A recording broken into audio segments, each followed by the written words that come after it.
On January 4th, 1993, Movement for the Survival of the Ogoni People, or MOSOP, led by Ken Saro-Wiwa, organized peaceful marches of around 300,000 Ogoni people in Nigeria, drawing international attention to their fight against Shell oil companies' oppression and destruction of their environment. That same year, the Nigerian government occupied the region militarily. On May 21st, 1994, 4 Ogoni chiefs were brutally murdered. Saro-Wiwa had been denied entry to Ogoni land on the day of the murders, but he was arrested and accused of inciting them.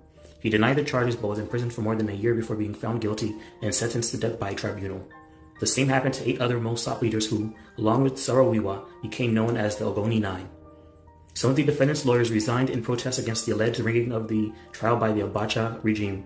The resignations left the defendants to their own means against the tribunal, which continued to have witnesses testify against Saro-Wiwa and his peers.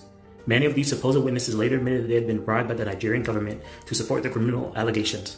At least 2 witnesses who testified that Saro-Wiwa was involved in the murders of the Ogoni chiefs later recanted, stating that they had been bribed with money and offers of jobs with Shell to give false testimony in the presence of Shell's lawyer.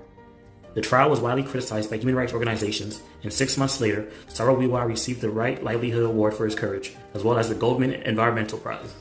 On November 8, 1995, a military ruling council upheld the death sentences. Within hours of the sentences being upheld, 9 coffins were taken to the prison, and the following day a team of executioners was flown in from Sokoto to Port Harcourt.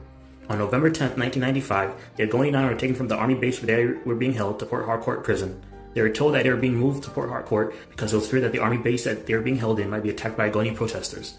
The prison was heavily guarded by riot police and tanks, and hundreds of people lined the streets in anticipation of the executions. After arriving at Port Harcourt prison, Saro-Wiwa and the others were herded into a single room, and their wrists and ankles were shackled.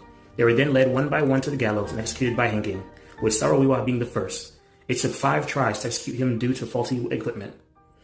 Later evidence suggests that the Nigerian military killed the 4 Ogoni chiefs whose murders led to the execution of the Ogoni Nine.